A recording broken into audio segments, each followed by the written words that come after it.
Imagine that the United States government is like a family that spends more than it earns every month. This family earns $3,000 a month, but spends $4,500. And how does it make up for the shortfall? It uses its credit card every month, non-stop. This is what the government has been doing for over 20 years, spends more than it collects in taxes, and covers the difference by borrowing money, what we call public debt. Now, why does this matter to you who invest or want to live off dividends? Because when the government is in the red, it needs a lot of money borrowed. And to convince people to lend, he offers higher interest rates. Do you know what happens to companies when interest rates go up? They pay more to finance their businesses. This can directly affect the corporate profits, and lower profits mean lower dividends for you. In some cases, stocks fall because the market knows the economy is going to slow down. So even if you don't see it happening in front of you, the fact that the government is always in debt affects the investor's pocket, yes. Think about it. Imagine that you make a chocolate cake every week, but every time you make it, you add more yeast than before. There comes a time when the cake no longer fits in the oven. It overflows, makes a mess, and becomes a problem. The US debt looks like this, growing so fast that it has already surpassed $34 trillion. In 2001, it was only $10 trillion. Now it's more than 3 times that, and there's no sign of it stopping. But how does this affect you as an investor? Well, the bigger this debt, but the government has to pay interest. And do you know who buys these debt securities? Many people, including banks and investors from all over the world. This ends up taking money that could be going to companies that generate jobs, innovation, and dividends. It's as if the money that could finance the growth of good companies, the ones that pay you dividends every year, was diverted to cover the government's bills. And there's more. When the debt is huge, the markets get scared of default, of crisis, of inflation.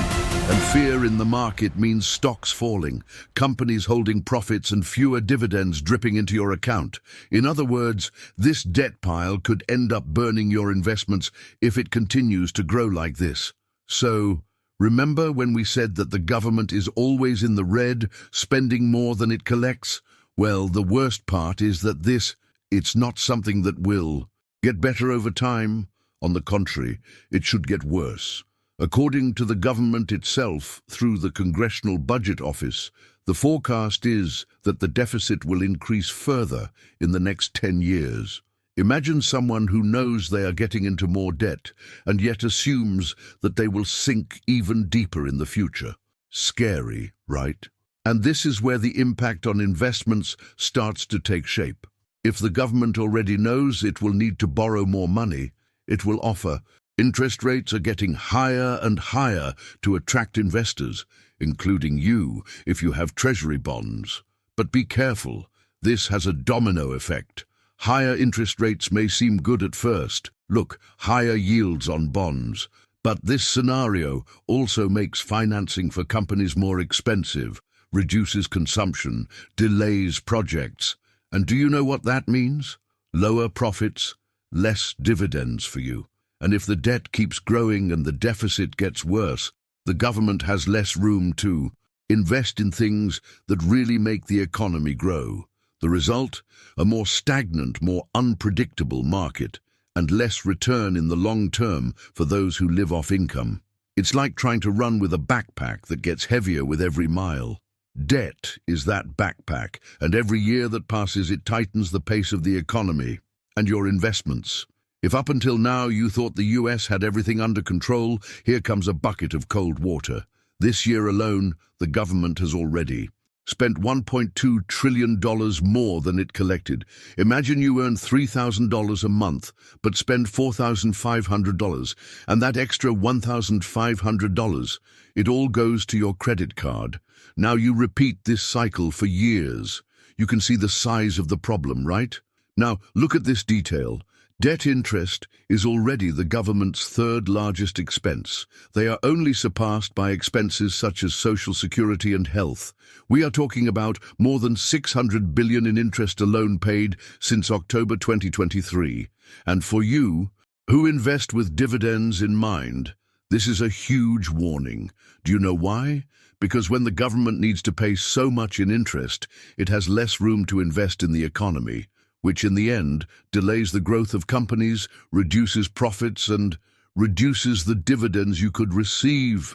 Worse still, with this fixed expenditure growing, the government may be forced to increase taxes or cut investments in productive areas.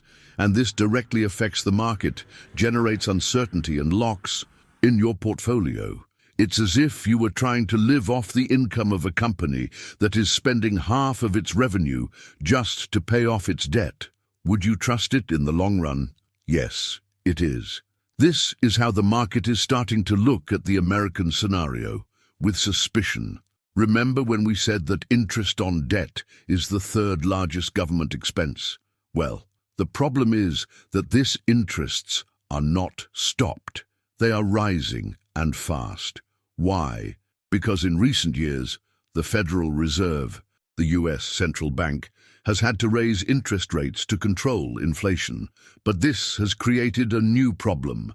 The government's old debt was made at low interest rates, like 1% or 2% per year. But now, to renew this debt, the government needs to get money by paying it off more than 5% per year.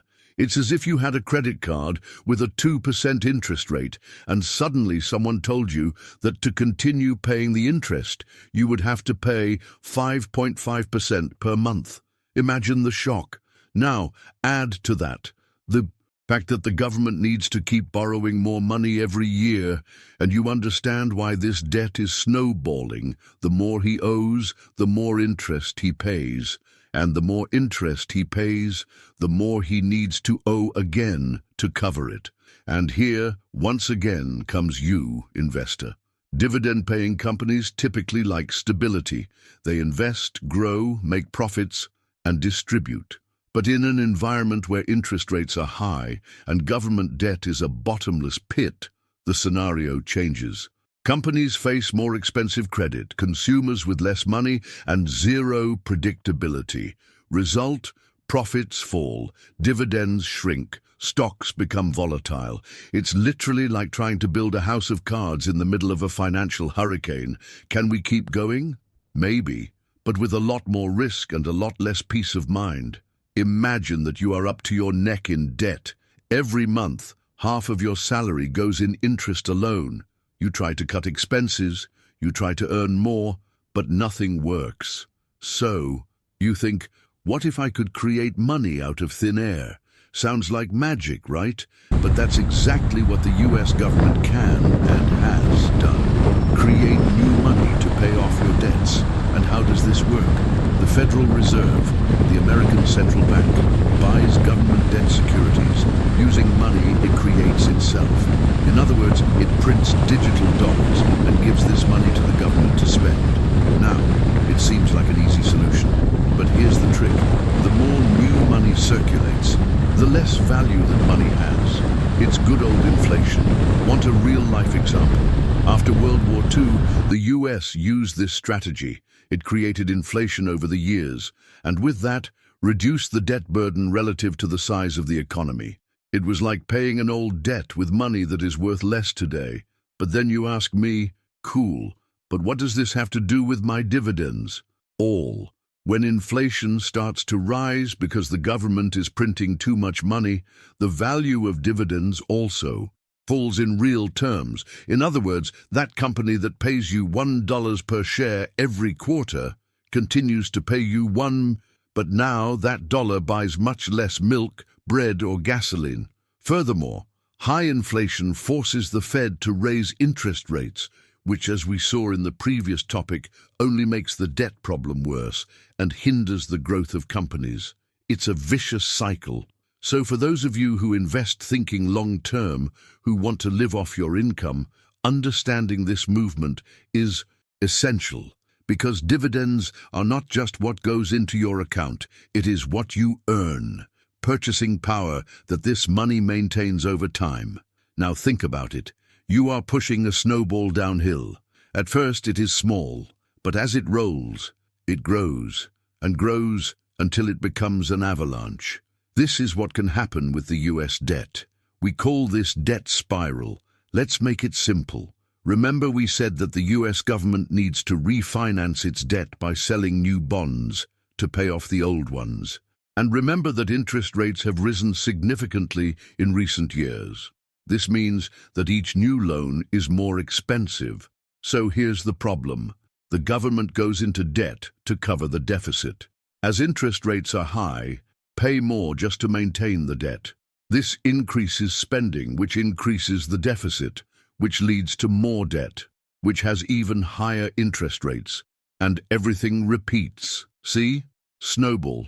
Now think about it like this affects you. The investor who lives off dividends. Companies also borrow money, right? With high interest rates, they pay more for that money. Result, less profit, less dividends.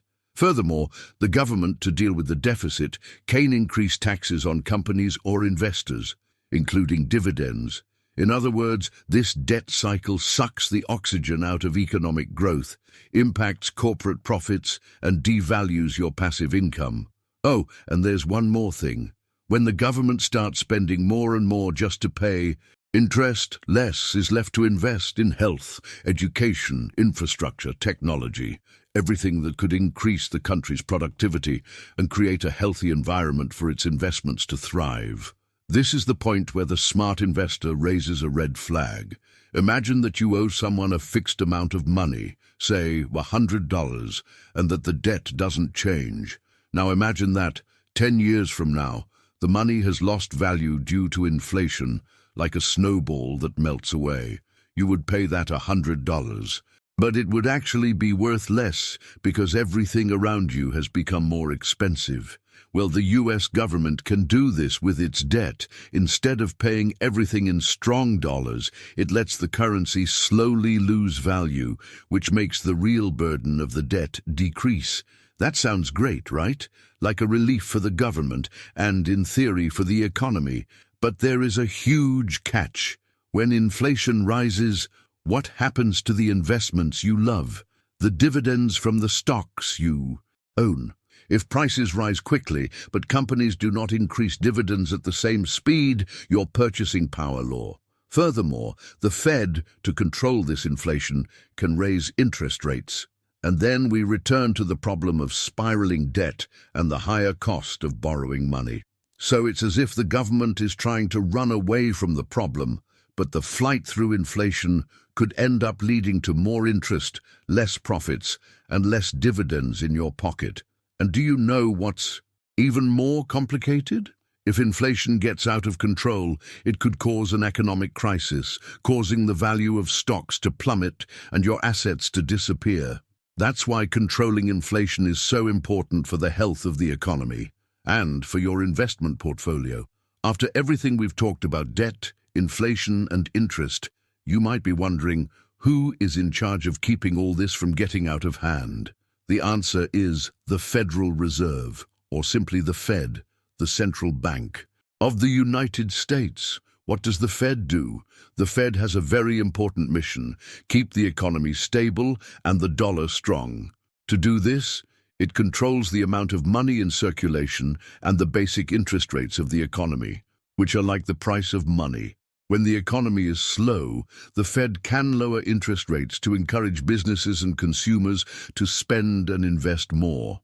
When the economy is running too fast and inflation is rising too much, the Fed increases interest to cool demand and prevent prices from soaring. Why is interest so important? Imagine you want to buy a house, but the bank charges a high interest rate on the financing. What happens? You'll probably think twice before buying, right? Or you'll try to buy a smaller property, or even postpone your dream. Now think about businesses. They also depend on borrowed money to grow, buy machines, hire people. Higher interest rates make them spend less on expansion and investments. And what impact does this have on your dividends? If companies stop or slow down their growth because they are paying high interest rates, their profits will decrease. And profits are the source of the dividends you receive. Furthermore, indebted companies feel the burden of high interest rates more, further reducing the profits available to distribute to shareholders. the effect on the stock market. In addition, higher interest rates make investments considered safer, such as government bonds, more attractive to investors. This can lead to an outflow of money from stocks, causing their price to fall. Lower stock prices mean your holdings may lose value. Even if you continue to receive dividends, the value of your shares may be lower. The Fed today, balancing the tightrope. In recent years, after the COVID crisis, the Fed has kept interest rates close to zero and has been buying a lot of bonds to stimulate the economy, called quantitative easing. This helped the economy recover, but it also helped create a lot of inflation because there was so much money circulating. Now, to control this inflation, the Fed has been raising interest rates rapidly, which puts pressure on the government to pay higher interest on its debt, as we have seen. What does this mean for you, the investor? Market volatility, the rise and fall of interest rates and stocks, can significantly affect the value of your portfolio. Lower dividend growth. Companies will become more cautious about the profits they distribute. More. Importance in choosing stocks. Solid companies with low debt and strong cash flow tend to do better. Fixed income can improve. With higher interest rates, investments in bonds and fixed income funds can pay better returns. Tip for those who invest. In this complicated scenario, the secret is to diversify, stay calm, and focus on companies that generate enough cash to pay dividends even in difficult times. And always keep an eye on what the Fed is doing, because its decisions can change the course of the economy and the market. Have you ever noticed that if you spend more money than you earn, you end up in the red, right? That's what we call deficit, and the US government has been in this situation for many years. Spending more than you earn, the hole that only grows. The government gets its money mainly from taxes, whether it's the income tax you pay, corporate taxes, or Social Security contributions. But even with all this revenue, it still spends much more than it receives to pay for programs such as Social Security, health, defense, education, and also to pay the interest on the debt it already has. For example, in recent years, the government has raised about $3.3 trillion but spent $4.5 trillion, a deficit of over $1 trillion in 1 year alone. How does this affect the investor? When the government needs money to cover this deficit, it issues public bonds, the famous bonds, and sells it to investors who can be individuals like you, companies, or even foreign governments. These bonds pay interest, which means the government is committed to paying back the money it borrowed, plus some extra. But if the deficit only grows, the government needs to issue more and more bonds to cover expenses, and this increases the country's total debt. And what does this mean for your pocket and your dividends? As debt increases, the government spends more money just to pay the interest of this debt. Currently, interest already represents one of the government's largest expenses. This means there is less money left over to invest in areas that can help the economy grow, such as infrastructure, education, and innovation, which in the long run help companies grow and pay better dividends. Additionally, the increased interest to pay off this debt makes borrowing more expensive for everyone, including the companies you invest in. Quick storytelling. Imagine you have a small business, and to pay your bills, you have to borrow money. But every year you are borrowing more money to pay last month's bills, and you still have to pay interest on all of that. At first, you can manage, but there comes a point when the interest rates are so high that you can no longer invest in the company's growth or increase profits for the partners, which would be dividends in the real world. The US government is in exactly this situation, only on a gigantic scale. What does the future hold? The Congressional Budget Office, CBO, which is like an official accountant of the American economy, predicts that the deficit will increase even further in the coming years. If this continues, debt will grow too quickly relative to the size of the economy, and this could create a situation that is difficult to control, with direct impacts on the market, investments, and even the day-to-day economy. The US government has a huge debt and needs to pay interest on it. When it doesn't have enough money to pay that interest, it borrows more money, further increasing the debt and, consequently, the interest. This creates a debt spiral, a cycle where debt only grows, impacts on your investments and dividends, more money spent on interest. This reduces what the government can invest in areas that make the economy grow. Higher interest rates in the market, loans and financing become more expensive, slowing growth. Companies may make less profit, which may result in lower dividends for you. Most unstable markets increases stock volatility. A simple example, it's like a family using one loan to pay the interest on another, creating a snowball of debt. The government is in this situation, and it affects everyone, including you. Some people think that the government can simply print money and let inflation rise to reduce the debt, because with money being worth less, paying what it owes becomes easier. But this has a downside. Inflation that is too high can mess up the economy, raise prices, make life difficult for everyone, and even make the dollar lose value. Therefore, the best way to control debt in the long term is not just to let inflation rise, but rather spend less than you earn, reduce the deficit, make policies that help the economy grow and generate more income, investing intelligently to increase the country's productivity. And what about you, investor? When the government does this right, the economy becomes more stable, businesses grow and pay good dividends to those who invest. This creates a healthy cycle where the country and its investors prosper together. Ultimately, the key is responsible management, because only then will the debt stop growing and your investments become safer.